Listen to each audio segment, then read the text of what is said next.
Greetings world and welcome back to Quarantine Clean, my YouTube channel where we talk about topics that are focused in recovery. This is the part 2 follow-up video to my first video, which is going to be a Q&A. So I took some questions from some people that viewed the first video and friends and family, and I'm going to be answering those questions here for you guys. So do me a favor, click like, hit subscribe so that you're updated on everything that we're doing here on this channel. Thank you so much for your support, and here we go with the video. All right, first question. I party on the weekends pretty hard. Does that mean I have a problem? Well, to be honest with you, I can't tell you if you have a problem. Everybody goes through their own process, their own, ups and downs. But what I can say is that everybody that I've seen in recovery that is actually working a program has gotten there through some kind of rock bottom. So, that could be something different depending on the circumstance. Some people it's homelessness, some people it's jails, some people it's institutions. But yeah, I can't tell you if you have a problem. You would be the only one to know. But what I can say that can be used as a gauge is your partying getting in the way of your work? Is the partying getting in the way of your well-being, your health, your family?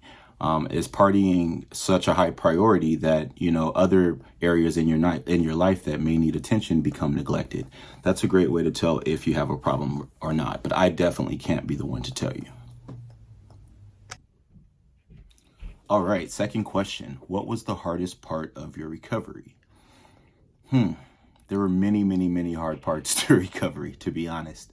But I can say that probably the most difficult would be having to eliminate all of the people, places, and things that I used around. So that meant that the people that I was using with, I could no longer affiliate with. And that was very, very, very difficult.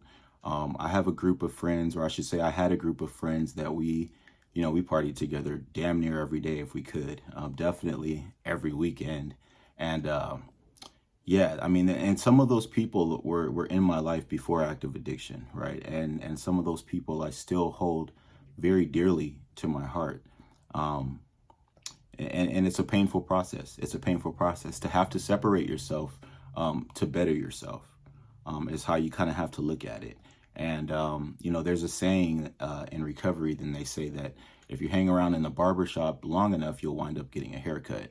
So if you apply that to getting clean, if you hang around people that are using, you may not use the first time, you may not use the second time, but you're damn sure going to be thinking about it. And chances are you will end up picking up and using if you hang around those people. And that's just the truth of the matter. However, it is very, very difficult. I've got people that I consider family, like blood, that, for my own well-being, I had to separate from. And that just goes to show you, how bad do you want, recovery? How bad do you want to be clean? If you want it bad enough, you'll do anything to get it. And that includes eliminating yourself from, people, places, and things that were familiar to you for a very long time. Third question is, how were you able to keep using a secret? Good question. That took many, many, many things for me. I think what it made it easier to keep it a secret was that I used mostly while I was working, and I worked crazy, crazy, crazy hours. Like I worked 10-hour shifts, 12-hour shifts, 14-hour shifts, most weeks, 6 days a week. So, hiding it from home was easy because I was barely ever home. However, hiding it at work, not as easy. I guess I could say that I never was someone that, you would use and act too crazy. You know what I mean? Like, so you see some people when you're driving down the street, screaming at the top of their lungs, with their clothes off. Like that wasn't me. But it's the same disease, it's the same feelings. An addict is an addict. So if you're highly functioning, which is what I would consider myself before I got clean, meaning I paid my bills, meaning, I took care of my responsibilities. I went to work, I did the things that society says that we're supposed to do. However, doing it while slowly committing a suicide. And you're only as sick as your secrets. So keeping it a secret for me mostly was because of shame and guilt, right? Like I just didn't want to deal with the stigma that came alongside with that kind of lifestyle.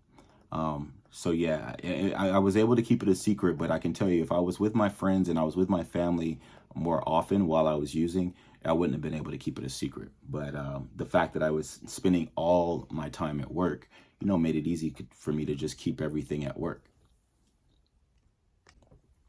Question number 4. I have severe depression and I want to stop using, but I'm afraid if I stop, my depression would get worse. Any advice? Yes, I've got plenty of advice. So I too, I have mental health disorders, from acute depression to PTSD, and I won't go down the list. And it's a scary thing. It's a scary thing.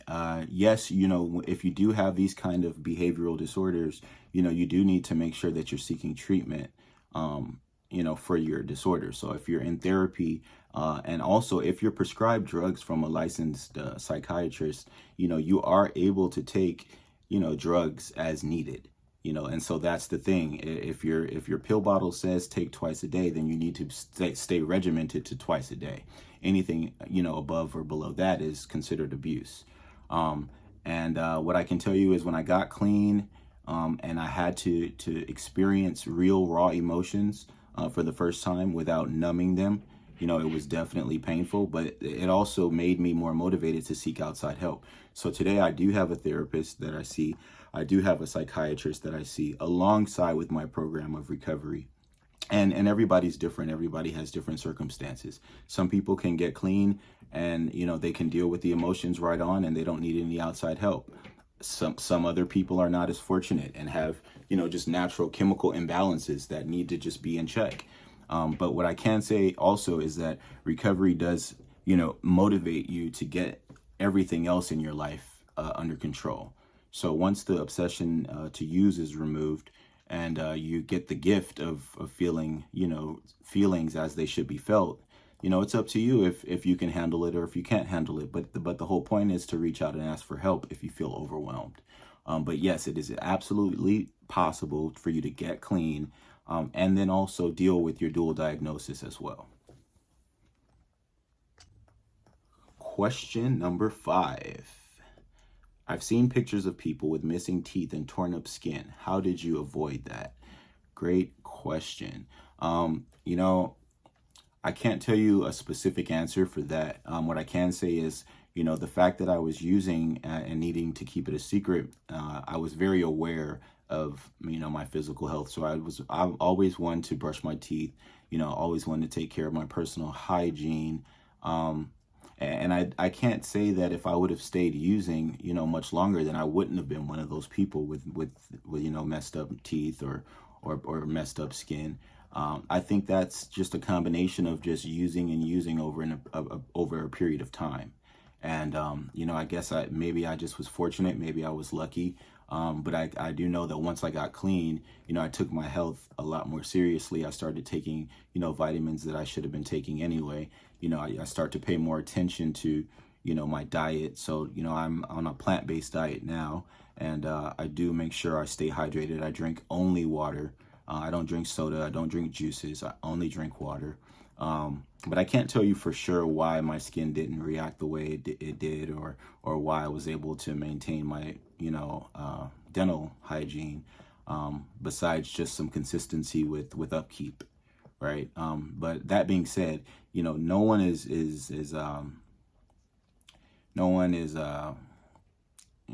excluded from that kind of reaction. I think if you use long enough, you definitely, everything will start to dissipate. Your health will start to dissipate, your dental hygiene, and everything else alongside with it. I mean, you're doing nothing but injecting your body with poison. So eventually, it's going to have a reaction. It's to be expected. I first got clean, I remember thinking, like, I'll never, ever be able to have a good time again, ever. Because how is life fun without using, right? But that's not the case. That's not the truth at all. I think what it is as you get clean, right, and you start to get this clarity of mind, your perspective on life starts to change, right? And maybe the things that you once thought were fun all of a sudden don't look so fun anymore. So, when I was out partying, fun for me was, gathering around a bunch of drugs, around a bunch of people and just talking a bunch of shit and maybe listening to music or, that kind of thing. And I can tell you today, my idea of fun is a lot different. So for my fun today is, I get to talk on the phone with, the network that I've made in my recovery process. I get to do a lot of self-care, which for me now is fun. So that can be anything from, getting a haircut to getting a massage, perhaps going to see an optometrist and finally getting glasses, which is for me something that I did that I had been pushing off forever. Fun for me is taking bike rides at the beach. Fun for me is staying at home and watching some Netflix. My whole perspective on what fun is has kind of evolved through my recovery process. But they just had a big convention out here for people in recovery, and we had a blast. There were meetings all over the place. We walked, we went to go get food, we got to fellowship, we got to meet new people, stand around, have conversations. And that was enough. Because what I can tell you is what I thought was fun when I was in my active addiction, I don't consider fun now. Fun for me is getting a phone call from a family member and just, chatting or just going to hang out with a family member and going to grab something to eat. It's the simple things in life that today I find gratitude in, that I probably wouldn't have even thought twice about when I was in active addiction. Number 7, how long was your withdrawal process? What was that like? So I can't give you specific dates on withdrawals for me. So when I got clean, so I should start off, previous to getting clean, I definitely was an alcoholic, definitely was a drug addict, right? And with multiple drugs. And I can tell you that the first few days was really, really, really, really, really confusing, really hazy. I felt very, very, very unfamiliar. I felt like I was in someone else's body. And I was obsessing over thoughts of using. And the first few days, I really didn't even think that I could stop using. So for the next following weeks after that, the withdrawal process for me was like different as the days went by. So some days there was a lot of physical pain. Some days there was a lot of like itchiness, a lot of, discomfort. My sleeping patterns were way, way off. My appetite was definitely off. But I think the hardest withdrawal symptoms that I had were the emotional withdrawals, from using. I had become so accustomed and so familiar with using drugs that not even having to think about it had some kind of weird effect on my emotional being, right? So I found myself feeling hopeless, feeling confused, feeling unsure. There were some days when, I felt like the cloud of depression would never, ever dissipate. And I think that just, with some time, I was able to find some faith in God. And, once I was able to find, who I understand as God, then I was able to have faith that this being, this entity was something strong enough to deliver me from anything, from any lifestyle, from any mental state, from a state of withdrawals, from a state of discomfort, from a state of high anxiety. So for me, I can only attribute my deliverance from that withdrawal process to my God, because I couldn't have done it on my own. So it was a lot of prayer, a lot of watching other people come in and get clean and watch them go through their own process. In turn, helped me to see, what my potential was, what I could do as far as growing in this program. Question number 8. Did you have to go to an inpatient treatment program? I am one of the lucky ones that did not have to go into inpatient treatment. However, I do suggest if you're struggling, especially if you're struggling with methamphetamines, you should definitely get into some inpatient treatment. And I would suggest that only because you get to change your atmosphere and you get to change your environment. So for me, I had to get clean in the same atmosphere and the same environment that I was using in. So, there were a plethora of triggers just in my environment. You know what I mean? In my own home. And so for me, not only did I have to fight the physical urges, I also had to fight the emotional urges that came along when I was, triggered by my environment. So I would highly suggest getting into some inpatient treatment so you can get in a safe environment, an environment that's unfamiliar to you, where you can put all of your focus and all of your attention onto your recovery, as opposed to, staying around the same people, staying around the same places, looking at those same things that you would look at while you were using. Chances are you're a lot more likely to go back. So I would highly suggest, if you have the means or you have the opportunity and you're struggling with methamphetamines, definitely try to get some inpatient care. That being said, it's not impossible to do without it. I'm a living witness and testament to that, but you have to have a lot of willpower. You have to have a lot of willpower, and you have to really know that recovery is what you want. Because, it's very easy to slip back if you're sitting in the same atmosphere or same environment that you were in while you were using. Question number 9. How did you find a sponsor? Great question. So when I first came into the program, there was a gentleman who offered sponsorship to me straight away. It was my first day in the meetings. And when I first came into the meetings, I just kind of, in a naive way, thought that everybody there was looking for recovery, and that's not necessarily the case. Recovery rooms or meetings are just, small little reflections of what's on the grander scale in the real world. So, not everybody in recovery is there for recovery. So the first person that offered sponsorship to me was not someone who was working an honest program and looking to get clean. That person was a predator. And luckily, it didn't take me long to figure that out, and I was able to cut those ties.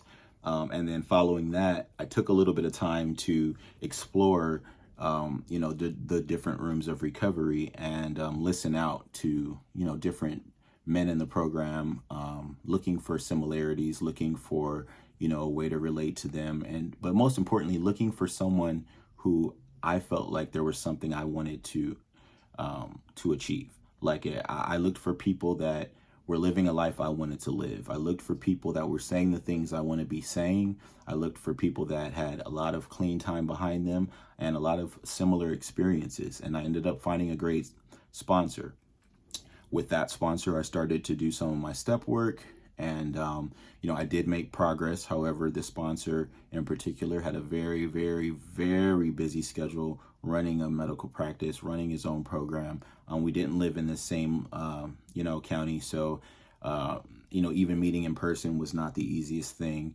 And, I just needed somebody at that time in my program. I needed somebody who was there more readily available. And, it was a tough decision. But, like I mentioned previously, you get many opportunities to show your willpower and how bad you want recovery. And for me, I wanted recovery bad enough where I knew I needed to find a sponsor that would, fit my needs. And so with some prayer and patience, I ended things with that person, and I was able to find a new sponsor. And that's the sponsor I have now, who I've had for maybe 6 or 8 months now. I'm not 100% sure. Who's just nothing short of incredible. I couldn't have asked for a better sponsor. This person understands me. This person is of God. And this person has, 30 plus years of recovery under their belt. And they speak like I speak. And ultimately, they live a life that I could see myself living. And so, this is someone that I speak to on the regular every day, somebody who I do attend meetings with, somebody who, I get to have lead by example in front of me. And I can't even express how appreciative and grateful I am for finding the sponsor I have. So Spons, I know you're watching this. I love you. Final question. Now that you are in recovery, are you still an addict? Great question. So yes, although I am in recovery, I am an addict. I would just identify myself as an addict in recovery. Now, there are people that have gotten clean through different fellowship programs who have, perhaps, used the program for a few months or a few years and have found, that they could do it on their own, and maybe that's enough for them. But I can tell you that for the most part, an addict is an addict for the rest of their life. So either you're an addict who's, losing the battle, you're an addict on the streets, you're an addict in addiction, or you're an addict in recovery. And I would identify myself as an addict in recovery, because the disease of addiction, there is no cure for the disease of addiction. There's no graduation process in the process of recovery. It's a lifelong process, right? With no graduation. And that's my take on it. And I can tell you that's the general idea, is that once you identify that you have this disease, you also identify that you are going to be fighting against it. Because if you're not fighting against it, the only alternative is living in it. And for me, living in active addiction was not an option anymore. So that concludes part 2 of this story time video. Thank you to everybody who checked out the video. Once again, do me a favor, hit the like button, hit subscribe button so that you're up to date with everything that I do on this channel.